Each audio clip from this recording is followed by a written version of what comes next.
We believe that life is better connected, and our aim is to help our young people find genuine friends and a supportive community. We also think that the best way to navigate this COVID season is by engaging together in smaller groups. We would love to help get them connected in this way by joining one of our Hangout groups. For any questions or further information, just email youth@forgechurch.com or check out the Forge website.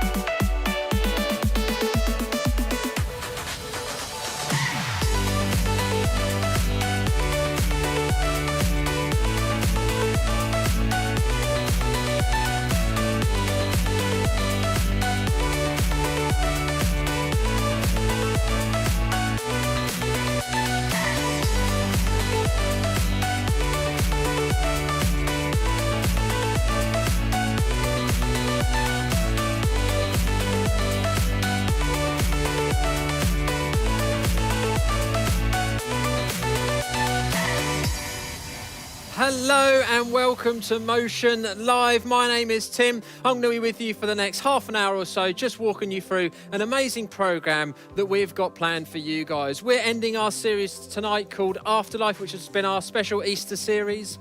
I'd love to know that you're watching, so let us know in the chat. Put your name in the chat, even if you're that kind of person that's on every week, but you never put your name in the chat. Put your name in the chat tonight. Also, I'd like to know, it's been so good these last few months. You guys have been connecting with us. There's been 30 or 40 of you guys watching. Some of you connected into Hangout groups, which is amazing. But I'd like to know, what's been the highlight over these last few months? What have you enjoyed the most about us doing Motion Live every Sunday night? What has been the best thing? Write it in the chat, and then later on, I'll go through the chat and maybe shout out some of you guys and say what your highlights have been. Cool. It's been great. It's been great the last few months. Later on, we're going to be doing another one of our Easter quizzes.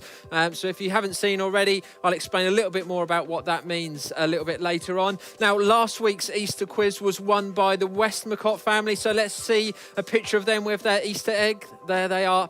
They look like they've been on a massive hike. They've just been on a family walk, but Sol looks like it's been on like a 20-miler. So, but that was good. Nice to see that them get their eggs. Okay, we're going to kick off tonight with a song. Now, I've heard that some of you guys dance around your living room, sing as loud as you can while you watch our song. So I want to encourage you to do that. In fact, let's all do that tonight. This is a song where you can get up and dance to. So let's all sing and dance to this song. Let's check this out.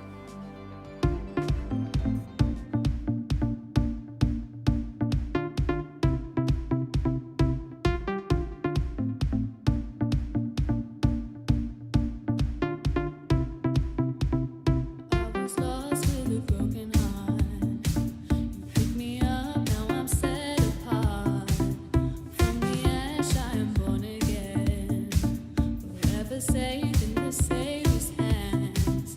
You are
What a great way to start our evening. Excellent. Love that song. Okay, we're now going to get cracking with our Easter quiz. I hope you're laughing at home to my joke that I've done in 3 weeks in a row. It probably wasn't funny the first time. It's certainly not funny this time. But anyway, we're going to get cracking with our quiz. If you haven't seen it, let me explain. What I'm going to do, I'm going to read out 9 questions. Now, the first letter from the answer of each of those questions is going to spell out an Easter word.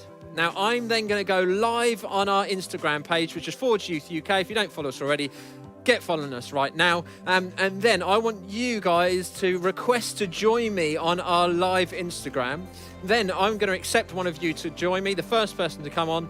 And then basically you just need to shout out what the answer is. So the answer of your Easter word is, and then you guys will win this remaining chocolate, the last chocolate that we've got. So you guys will win that, whoever it is. So let's get going with our Easter quiz. Okay, question number 1. Beijing is the capital city of which country? Oh, maybe a difficult one. The quiz is a little bit harder this week. The quiz I got moaned at for last week by the Westmacott saying it's a bit too easy because I was giving you some of the letters, which, yeah, okay. But Beijing is the capital city of what country? Question number 2. Which actor played Forrest Gump? Was it Tom something? Okay, hopefully you've got your second word now. Maybe ask a parent if they're around if you don't know the answer to that one. Okay, this is a nice, easy one, though. What colour is a sweet potato, a pumpkin, and a carrot? Okay, nice and easy one there for you. Question number 4. What do you put on top of a birthday cake that you need to blow out? Nice and easy one. Again. Okay, question number 5. Which sporting event will be taking place in Tokyo later this year? Was supposed to be last year, but which sporting event will be taking place in Tokyo later this year? Okay, question number 6. This is a hard one, but if you know me, you'll know the answer. So I'm hoping you'll know the answer. Which football team do I support? Which football team do I support? Hopefully, you know me well enough to know the answer. If not, just check out most of my social media because it says. Okay, question number 7. This question, you might need to ask a parent for the answer because it's kind of like, it's a 90s based question, but hopefully you'll get it. Question number 7. B.A. Baracus is part of the what team? Oof. Help a parent. Yeah, a parent will definitely help you out on that one. Question number 8. What is the name of the blue tank engine from the kids' TV programme? Okay, finally. What did we celebrate last Sunday? Should be nice and easy. Right, I am now going to pick my phone up. I'm now going to go onto my Instagram. I am now going to go on my live Instagram. I'm going to go live, and I want one of you guys to join me. It is now going live. Okay, checking connection. We are now live. We are now live, so I want one of you guys to join me. Remember to shout out the Easter word when you come live. All you need to do is just request to join me. Nobody's requesting just yet. Come on. You need to be there. Someone's joined, but nobody's... Oh, I've got a request come in. A request has come in. Okay. Oh, no, I've just requested the wrong person. Okay. This person was the first person, so I'm going to request this person to join. Who is that person going to be? That person needs to accept.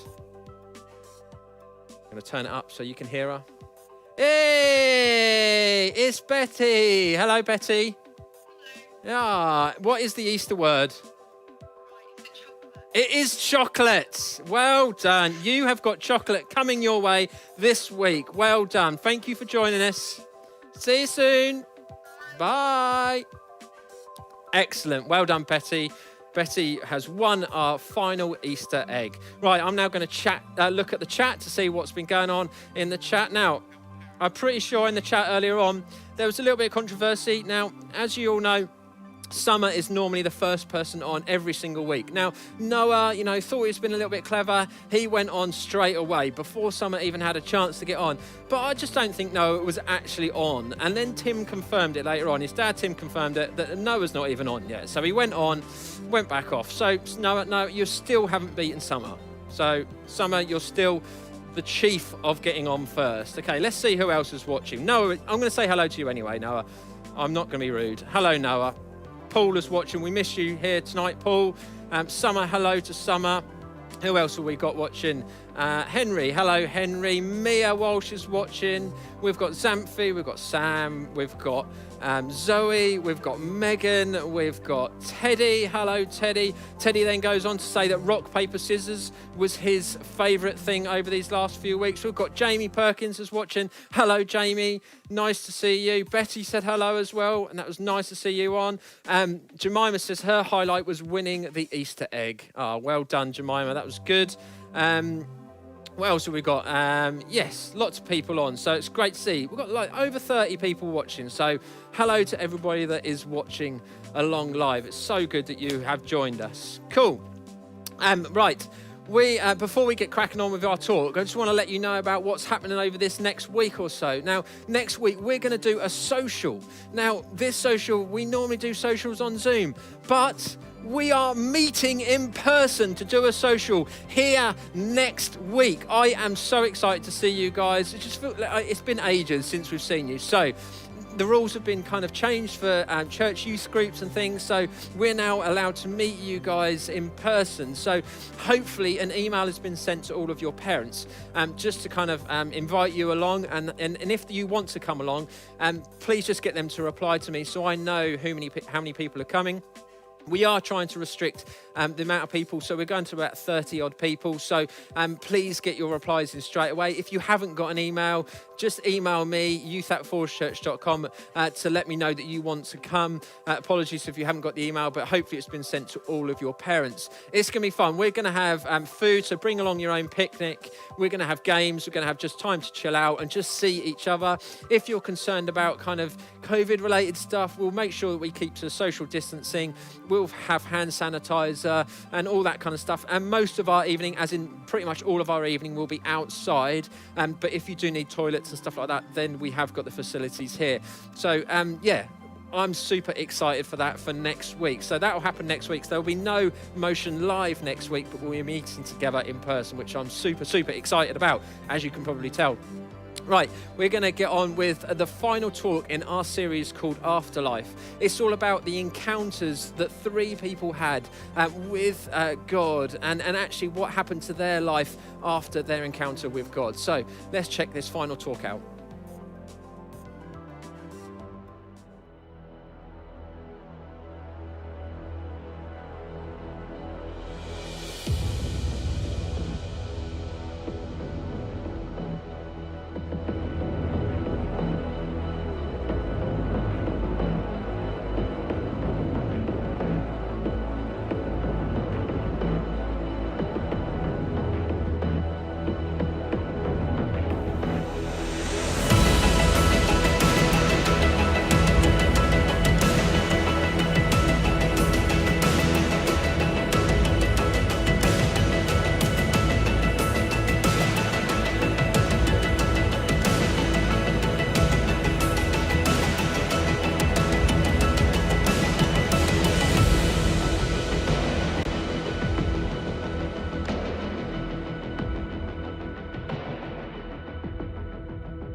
For those that don't know, I have an older brother and his name is Jamie. I know a load of you guys have siblings, but for those of you that don't, let me just explain some basic sibling dynamics.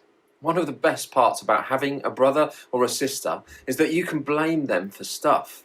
You can point at them when something breaks.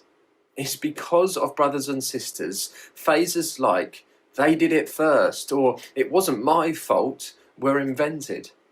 Even if you don't have a sibling, you probably had someone in your childhood who put the blame on you for something that they did. A cousin, classmate, or a friend. Or maybe you had someone that you blamed for your mess-ups. Our impulses as kids don't really change as adults. We remain pretty skilled at avoiding responsibility and putting the blame on someone else. Let me ask you a question. Do you remember the last time that you felt guilty? Maybe you copied a little too much of your friend's homework. Maybe you didn't tell your girlfriend the whole story about what happened at that party. Maybe you lingered a little too long on that website. Maybe you told your stepmom that you were going one place, and you did, but with a different crowd than you told her that would be there.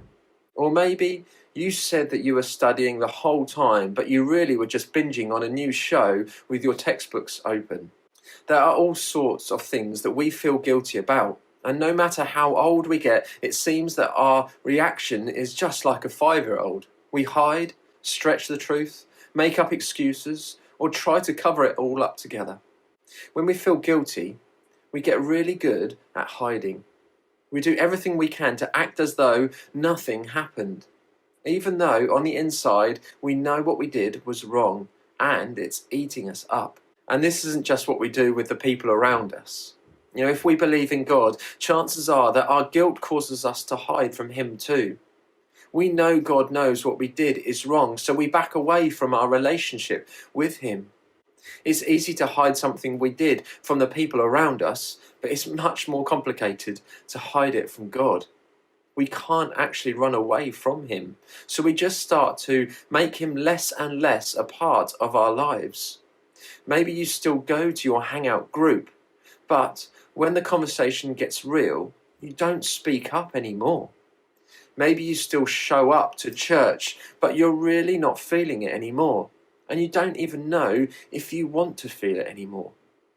Maybe you tell everyone that you have too much going on with school and sports, but really you just don't want to participate in this faith thing anymore. No matter what it looks like for you, we all tend to let our guilt get in the way of our faith. Thankfully, we're not the first people to have these kinds of experiences with guilt. The Bible provides plenty of examples that we can learn from. We're going to talk about one of them today. For the last few weeks, as part of the Easter season, we've been in a series called Afterlife. We've looked at people who physically saw Jesus after the resurrection. For many people, their lives were radically different after they saw a resurrected Jesus. Their afterlife was dramatically changed. And that includes a guy named Peter. Peter was one of Jesus' closest friends and a key leader during the early days of the Christian movement. But Peter had some run-ins with guilt and shame like we do sometimes. Peter was known as being Jesus' loud friend. We all have those friends, or maybe you don't because you are that loud friend. This got Peter into all kinds of trouble from time to time, and the worst example of this happened when Jesus was sentenced to die on a cross. When Jesus was arrested, Peter literally cut off a guy's ear to defend Jesus. It's not a recommended strategy to prove your loyalty to a friend, but hey, at least he was there for Jesus. But then, just hours later, when Jesus was given a sketchy, bogus trial, Peter stood nearby and lied 3 times about his connection to Jesus. He denied even knowing the guy. But even worse, before any of this happened, Jesus told Peter that he would do exactly that he would deny being connected to Jesus. Jesus basically told Peter, I've experienced your loyalty so far, but when it comes down to in the end, you won't be loyal to me. Peter defends himself, assuring Jesus that he would never do that. And then, at Jesus' lowest moment, that's exactly what Peter did. Jesus was arrested, tried and nailed to a Roman cross, and the last thing Peter did was deny even knowing Jesus. I almost feel guilty for him. What a brutal end to his story. But, like we talked about in this series, Jesus' death wasn't the end of the story. Easter happens, the tomb was empty, and Jesus is alive. The whole direction of the story changes, which is why it's so awesome. Unless you're Peter. He probably had some mixed feelings. He probably thought, I'm so glad Jesus is back. But does that mean I have to face him after what I did to him? To Peter, it's possible that the resurrection was a reminder of the guilt that he felt. And if he felt guilt, I sometimes wonder if he ran through all the same phases of guilt that we do. I wonder if he wanted to lie, exaggerate the truth, defend himself, or even hide from Jesus altogether. A few days later, Jesus was on the shore of the Sea of Galilee. Peter was on a boat with other disciples and he saw Jesus. They went to the shore. Jesus made them breakfast and he brought up the thing that no doubt was weighing on Peter's mind. When they had finished eating, Jesus said to Simon Peter, "Simon, son of John, do you love me more than these?" "Yes, Lord," he said, "you know that I love you." Jesus said, "Feed my lambs." Again, Jesus said, "Simon, son of John, do you love me?" He answered, "Yes, Lord, you know that I love you." Jesus said, "Take care of my sheep." The third time he said to him, "Simon, son of John, do you love me?" Peter was hurt because Jesus asked him the third time, "Do you love me?" He said, "Lord, you know all things. You know that I love you." Jesus said, "Feed my sheep." Peter denied knowing Jesus 3 times. And then Jesus asked Peter, "Do you love me?" 3 times. In other words, for every time that Peter denied knowing Jesus, Jesus gives Peter another chance. And in giving him another chance, Peter knows he is loved and forgiven. Jesus wants Peter to know that he has a second chance. He even tells Peter that he wants him to continue to lead, which is why he said, "Feed my sheep." This exchange is so interesting. Jesus asked Peter if he still loves him. As humiliating and terrible as it was for Peter to deny Jesus, here was a chance to make it right. Even though Peter may have given up on himself, Jesus hadn't given up on him. Peter could have given into his guilt and gone into hiding, but that isn't what Jesus wanted for Peter. Jesus didn't want Peter's life to be defined by guilt. He wanted Peter to experience grace. The resurrection showed Peter the power Jesus had, and Peter's encounter with Jesus on the beach showed that Jesus chose to offer him a powerful grace. The resurrection proved that guilt didn't have to destroy Peter's faith. Instead, grace could destroy his guilt and fuel his faith. Because of grace, Peter was no longer controlled by his guilt. Because of grace, Peter accepted the love Jesus offered him. Because of grace, Peter travelled around the world preaching about that same grace that changed his life. Because of the resurrection, Peter knew he was forgiven. I don't know what's been causing you to feel guilty, but chances are that as we've been going through this series, something's been on your mind. If you're ready for something new, I want to give you a few steps that you can start taking right now. Number 1, get real about where you feel guilt. This can be really tough, especially if you've hidden something so deep that you feel numb to it. Be honest with yourself about it. Acknowledge it. Journal about it, or even put it down as a note on your phone. Just get honest. Number 2, remember that guilt is no match for God's grace. Ask God to remind you that He is with you and for you, even on those days. Ask Him to cover your guilt with the overwhelming reality of His grace. Easter matters for a whole load of reasons. It shows us how big God's love is, what exactly God is like, and how God is more powerful than anything, including death. But Easter also shows us that Jesus is bigger than our guilt. Finally, keep showing up and keep speaking up. Instead of hiding, show up in your Hangout group text thread. Show up to hang out with your friends. After the resurrection, Peter didn't hide from Jesus. It would have been easier to do, but he didn't do it. Like Peter, let's keep showing up. The resurrection proved that our guilt is no match for God's grace. We don't have to let guilt change our faith anymore. Instead, we get to let grace change our guilt. We know that talking about God's grace is one thing, but experiencing it is something else entirely different. And that's why we have our Hangout groups. We want you to have a safe place to fight for that grace when your guilt feels too heavy.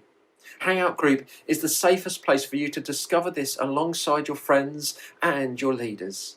Your leaders have encountered grace and they will pass that same grace on to you. Why? because that's what the resurrected Jesus demonstrated in Peter's life. And that's why Peter's afterlife was so powerful. Because of the resurrection, Peter realized that grace is greater than guilt. And because of Easter, you can realize that too. We're going to end a little bit different tonight. Now, I don't know about you, but this series has stirred something new or something different in me. And maybe like me, you've been a Christian for many years. You've been involved with church. You've been around Christian friends. You've listened to talks and maybe even responded. But in this series, you've understood for the first time that you are loved, that you are important, and that you are forgiven. Despite all of those things that we've done wrong in the past, the things that we've said, the things that we've done, we no longer need to hide from God. God's love is unconditional. Or maybe, you wouldn't call yourself a Christian, and tonight, you've thought for the first time, I want to be a part of that. I want to have that love and that acceptance, and I want to be forgiven in that way. Well, we're going to play a song, and it's a song by our very own Cora that she sang recently at our Easter Encounter series. And this song is called How Can I Refuse You Now? Maybe that rings true to you. And maybe for you tonight is the night that you accept Jesus into your life for the first time. Or maybe it's just a different step. You know that you need to take a different step in your relationship with God. Well, as you listen to this song, I'd really encourage you to close your eyes and listen to what God is trying to say to you through this song, and then maybe respond in a different way. Let's listen to this together.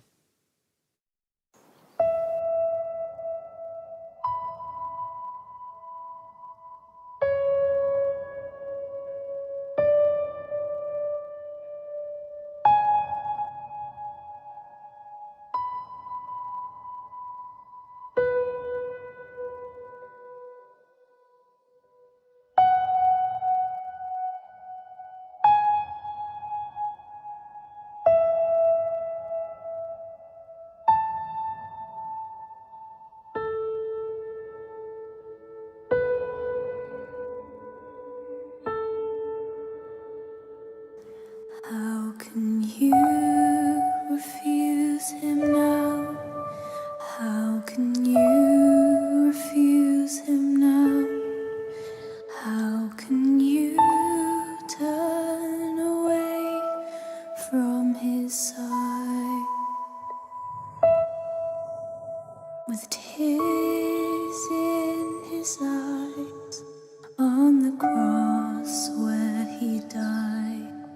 How can you refuse Jesus now? There's a story old that has often been told of how our Savior died as they nailed his hands. He cried, "They don't understand," as the blood flowed from his side. How can you refuse him now?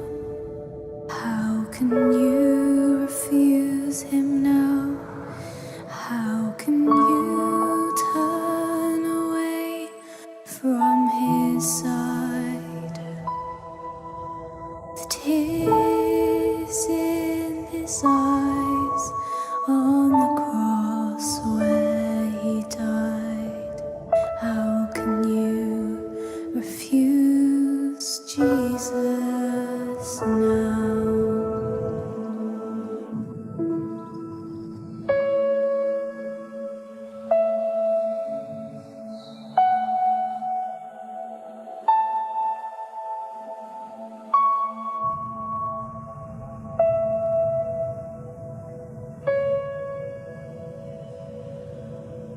As he hung there on the tree, he prayed for you and prayed for me.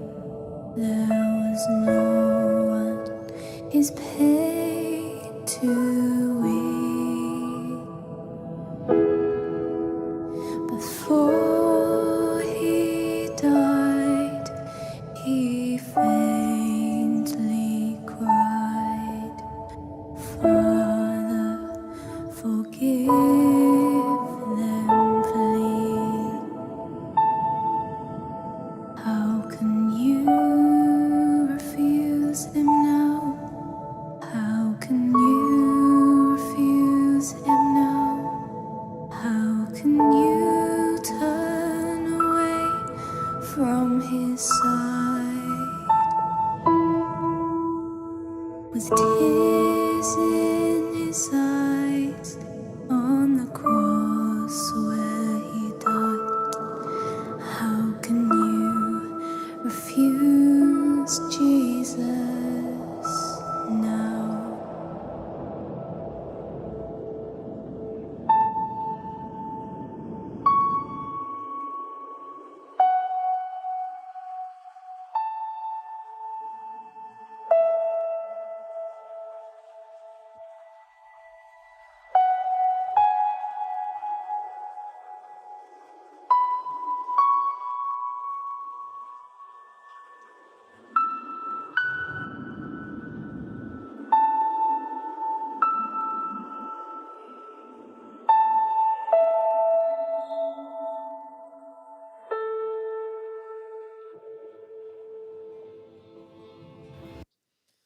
What a great way to finish our series tonight. Now, if any of you guys that are watching have, maybe come to a decision tonight that you want to start following Jesus, then I'd love you to kind of either get in contact with me or speak to your Hangout group leaders. If it's a great opportunity to kind of share your story with them, and then they would love to celebrate with you, and so would I. If you're not connected into one of our Hangout groups, then please, do get in touch with me, youth@forgechurch.com, and I'd love to get you connected in to one of these groups, or maybe just continue the conversation on from tonight. It's just been, a great series where, I've personally learned so much, and I hope you guys have too. For now, that is it. So I will see you all here next week for the social. If you can make it, that would be so good. If not, we'll be back here in 2 weeks' time when we see the return of this. See you next week. We have a new game, a challenge for mind, body and spirit. Only the great shall prevail. What's it called, I hear you ask? Nothing fun, nothing fun. You have to watch closely cause we might show up with a camera and a host to wishing you luck. We'll come knocking with our theme tune rocking.